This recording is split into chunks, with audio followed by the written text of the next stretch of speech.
Once we get outside in nature, and I'm talking about listening to the sounds of nature, taking off your shoes, feeling the grass underneath your feet. I love to take a walk at golden hour every day. That's when the sun starts to set and there's infrared light, which is really healing and nourishing for your body.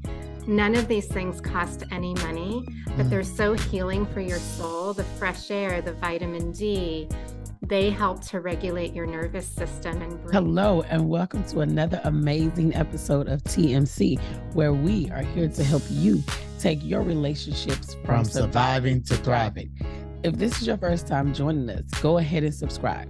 Click the like button and turn on your notifications so you'll be notified each time we upload a video. Today on TMC, we have Stress Reduction in Relationships with Roberta Hughes.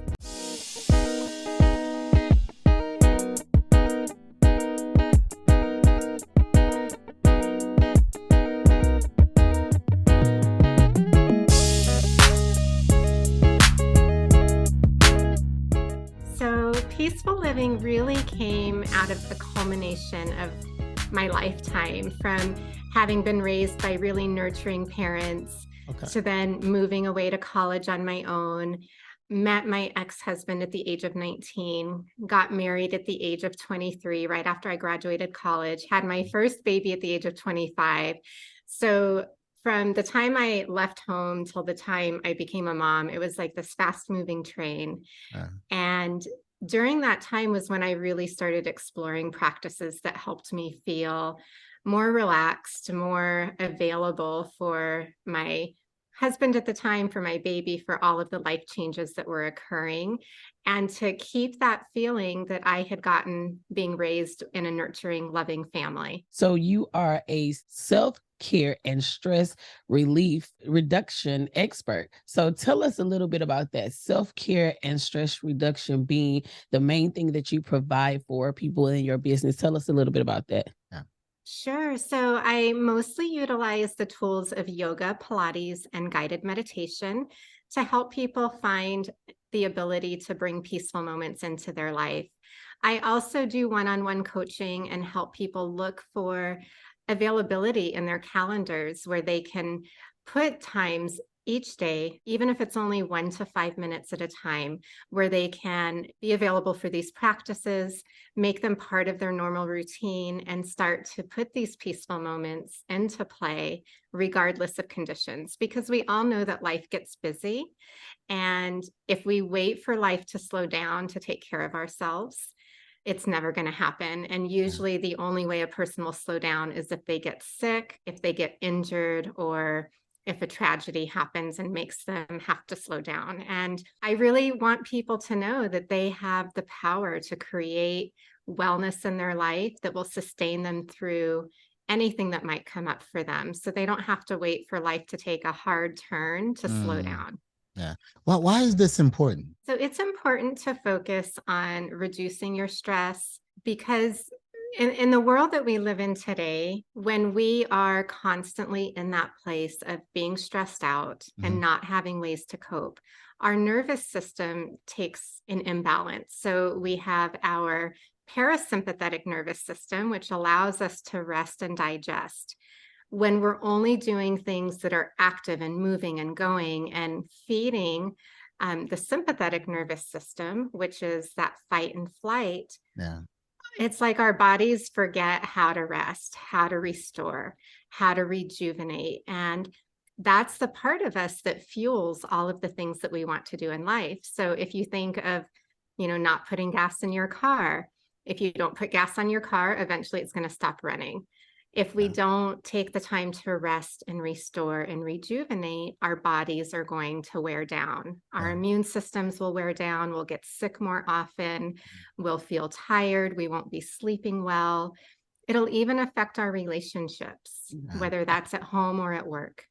Absolutely. And Cedric took the question like right out of my head, because that's what I was going to ask you, what was some of the effects? Because I think oftentimes we're doing life here on TMC. We have the listeners, single, married, parents, children, work, all of these things. And I think we can get so caught up in doing life that we're not paying attention to ourselves.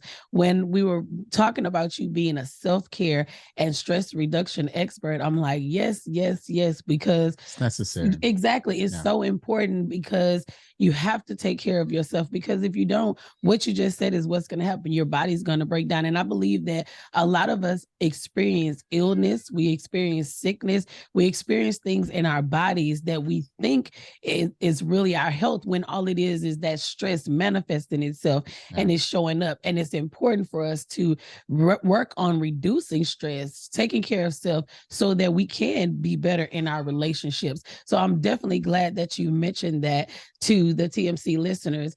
As we're thinking about peaceful living and mindful living and reducing stress, what are some strategies that the TMC listeners, if someone has never focused on reducing stress in their lives, what are some strategies that they can start with to reduce some stress? The number one thing I ask people to do is to breathe. And it sounds so simple, but it really does work. And the moment that you can pause and take a full deep breath, you guys can even practice that with me here. Just on your next inhale, let the breath expand, filling your whole torso. And then as you exhale, use the muscles of your body to squeeze out every last drop. And then just let your natural breath return. Wow. That feels good.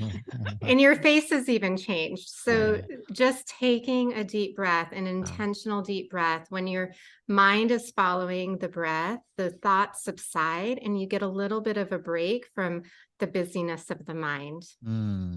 Wow. Thank you, Roberta. That's awesome.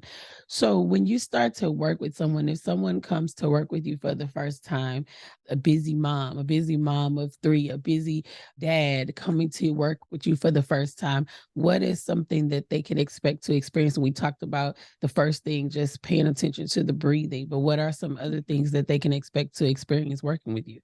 So the number one question that I ask is, what are you already doing to take care of yourself? And most people think of self-care as going away for a weekend or going to the spa, getting their nails done. And they don't realize that they may already be doing small things throughout the day. Their morning routine could be a form of self-care. Some people, just getting up, brushing their teeth, washing their face, getting dressed, going through that ritual is the time that you're taking care of yourself. I make my bed every single day. Many people do. So when you create these little routines in the morning, that helps to bring the mind to a place of focus, because when it becomes a ritual, when it becomes routine, your brain doesn't have to think about anything else, but just going through that methodical motion, which can bring you to a place of rest. And I think that oftentimes we don't realize how important, and when we're stressed out, how it can affect our relationship with our spouse, our relationship with our significant other, our relationship with our children. Because I have to be honest, there have been times in the past where I go to work and was in a high stress environment, and I leave and I'm just agitated and aggravated.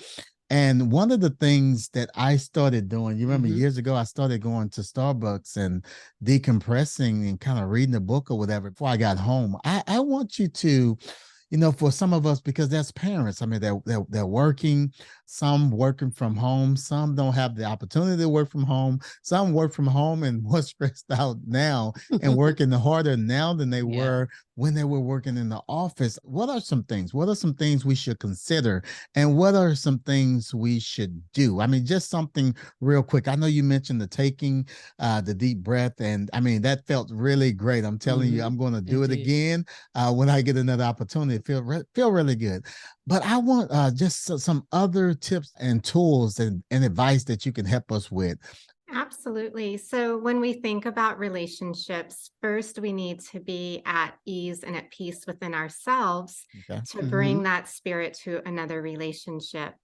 When I Mm, look back at my marriage, my ex-husband was in the Air Force. We moved around all of the time. We were on that fast-moving train most of our marriage, and we mm, never had the opportunity to create healthy ways to communicate with each other. wow. It was like we were just always passing and missing each other. So doing intentional practices to transition, and you described this really well, Cedric. You started going to Starbucks and reading a book. Yeah. So reading a book, journaling, getting out in nature, all of these things can help us transition from a point of high activity to being a little more present for ourselves first. When we're present for ourselves, then we can walk into a relationship being less reactive.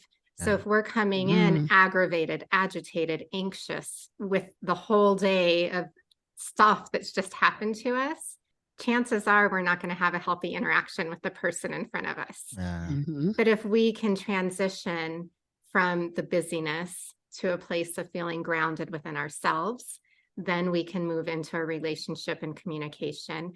And then also setting up some boundaries within your relationship. And that just takes getting to know your own needs and being Yeah. able to vocalize those in a healthy way.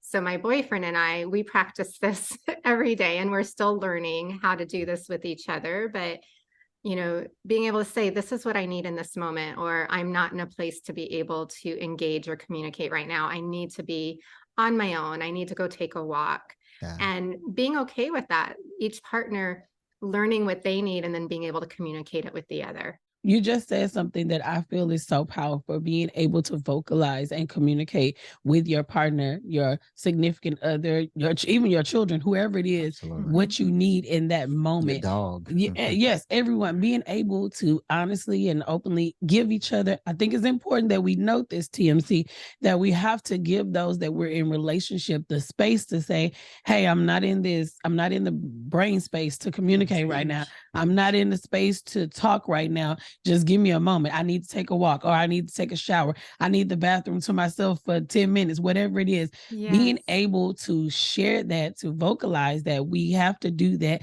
so that the other person knows what you need. And then the other thing that I think is important, we didn't go into that, but I know it's connected to that. Whoever is receiving that information, don't take it personal. No. Don't take Right. it personal. Just know that's what they need in that moment. And I think that creates a space for us to be able to breathe, for us to be able to reduce some stress, and to know that when I come back, I don't have to deal with you thinking that I'm upset with you, I'm mad with you, I don't want to talk to you, I'm avoiding you. I just need a moment. That's good. Mhm. I love it. You said you guys integrated this into your relationship. How did you all get there? Because Yes. someone may try that right now and the significant other may get offended or may take it personal, whatever. How did you guys get to that point where it's out in the opening and you guys are both good with it? So we are practicing and Okay. it's been a messy journey. We do use talk therapy. So we Okay. see someone who specializes in couples communication Gotcha. and how to do that in a healthy way, and how not to take things personally, because we all, especially when we're in a relationship and we care about the other person, we love the other person. Oftentimes when they come to us and say something like that, we want to make it better, or we want to take away whatever frustration is there. Yeah. And what we're learning is that when we do that, it's almost like you're taking away the person's ability to go through their own feelings. And that can cause a lot of agitation in itself. That's huge. So instead of trying to fix the problem for your spouse or your partner, just giving them the space to walk through the messiness of it and then come back together. I often tell my boyfriend, I just need a brain break. I've been talking all day. I don't need any more external stimulation. I just need to be by myself. And if you want to have a conversation, it's probably not going to go in a healthy direction. So can we talk about this tomorrow? Or, that's how we're working through it. It's a learning process.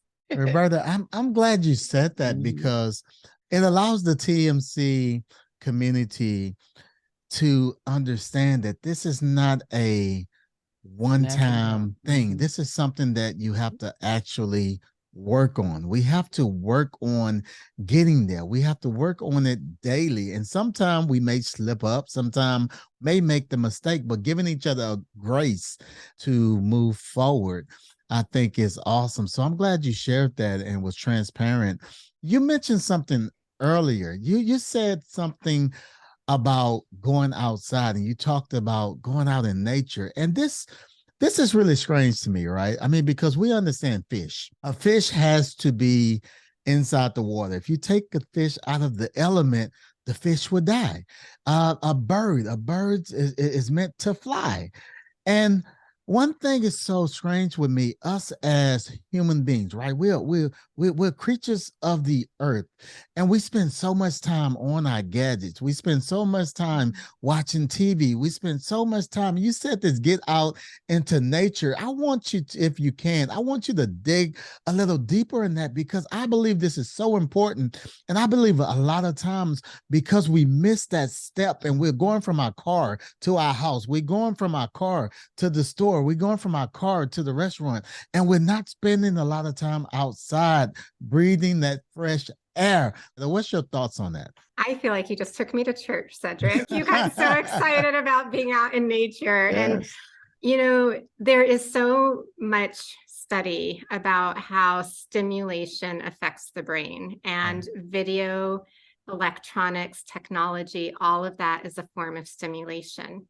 When we're inside, there's lights, there's automated things in our homes, our cooking, you know, all of this is stimulation. Yeah. So if we stay in this container of stimulation, we're not getting a brain break from it.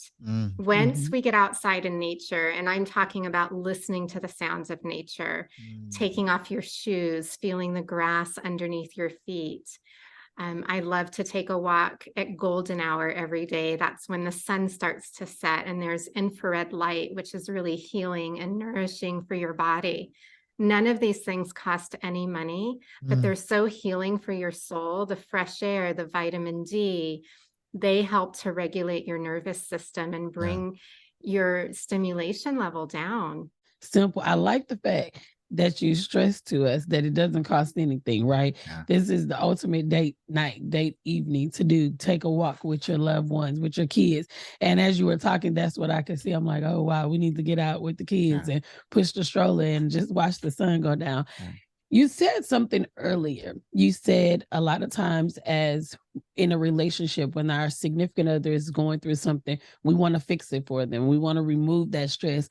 But then you said that we are not allowing them to go through the mess of their emotions and dealing with that. So as we talk about that, let's talk a little bit about emotional check-ins. You teach on emotional check-ins, and let's tell the TMC listeners just a little bit about that and how one can begin to the practice of emotional check-ins.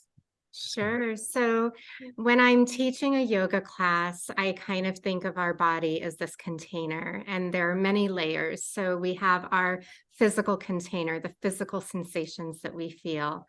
We have the mental container, the thoughts that come and go through our mind. And then we have our emotional container here in the heart space. And oftentimes the brain protects us from going deeper into those levels.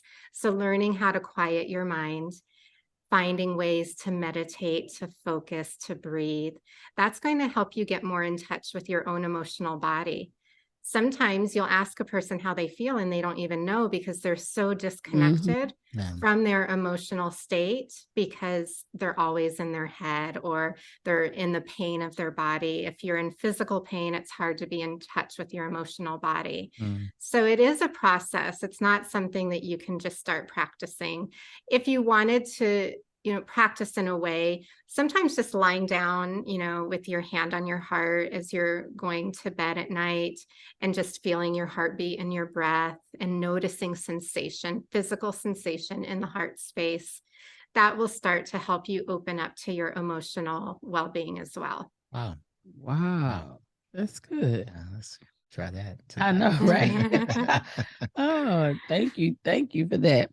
Let's talk a little bit about, you mentioned something about thoughts, and the thing when you said about thoughts and someone having so many thoughts, whether their body's in physical pain and you're thinking about the thoughts and that's going through your mind, or the stress of work, what's going on with work, or the stress of, something that hasn't been dealt with in a relationship, the kids, the dog, the groceries, the dinner, all of this.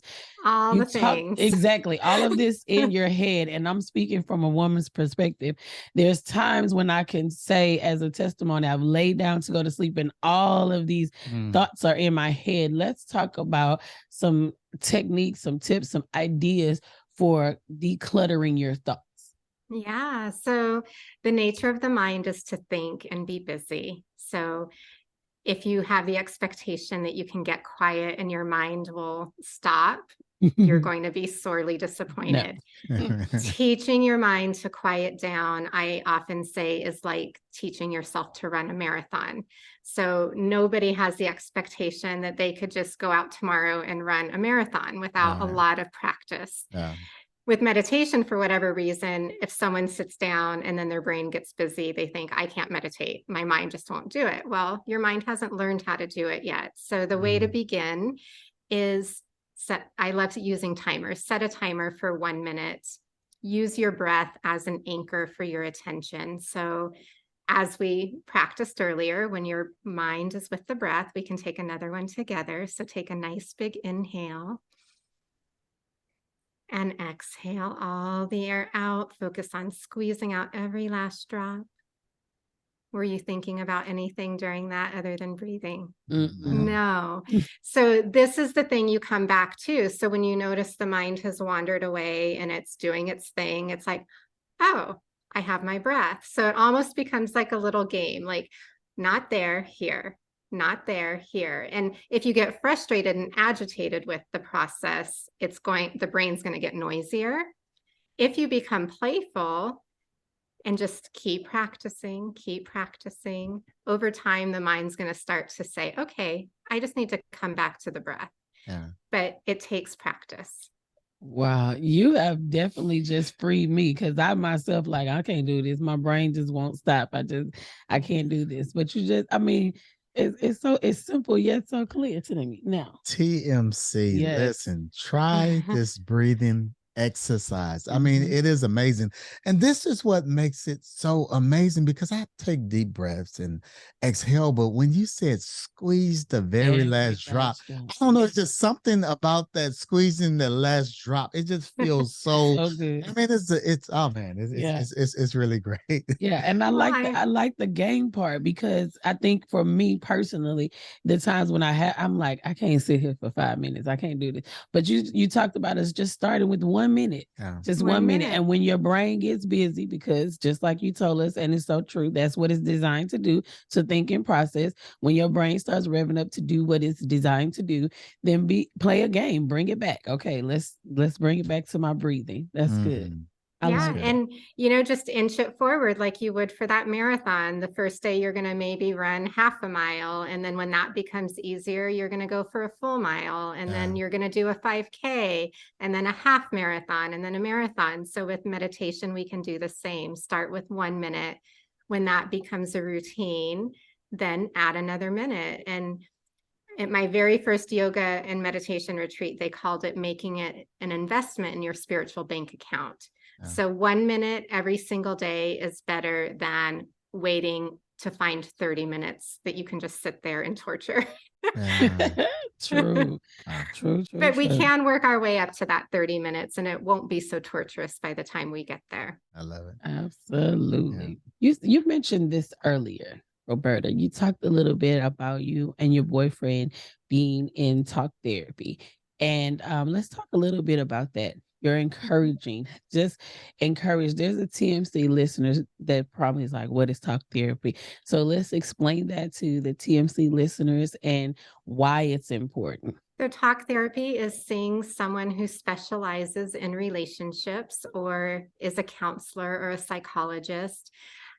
I think as human beings, we have this idea that we should be able to do everything all on our own. We can read a book and just apply it. We can watch something on YouTube and apply it. We can listen to a podcast, but we can't see our blind spots. So having someone who's objective and who's outside of the relationship, that person can say things that we can actually hear, where if our partner says them to us, we're so close to each other that it might kind of flip that switch and things aren't going to go forward in a healthy way. And then there's an argument in front of you.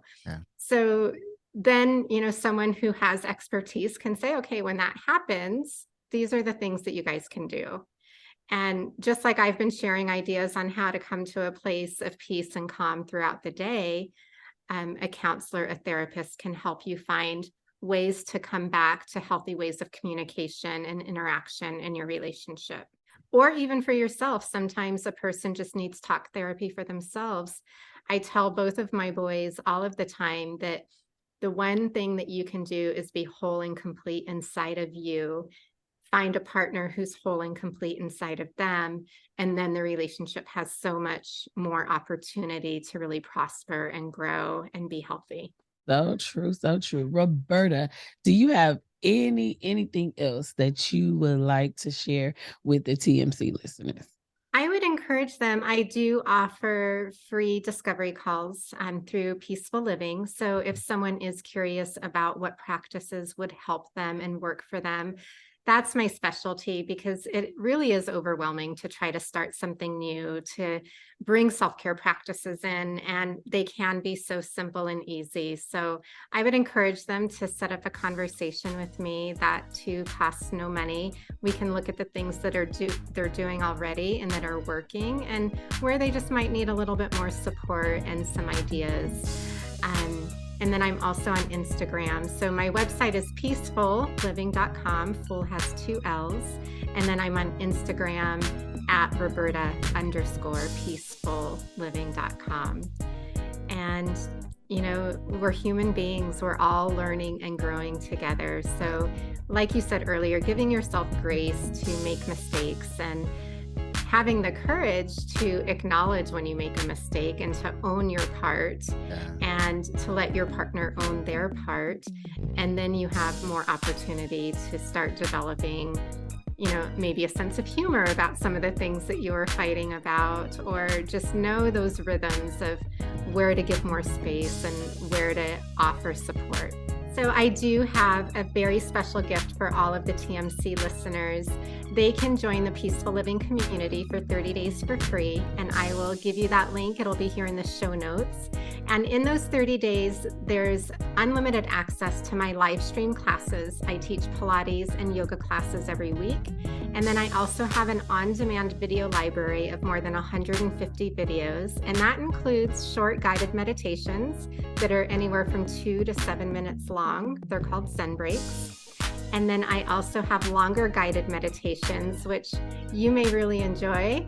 And all you have to do is lie down and listen. So some people fall asleep to my voice every night, so the mind can relax and they can just listen to me talk to them and put them to sleep. Thank you. Thank you so much for the gift.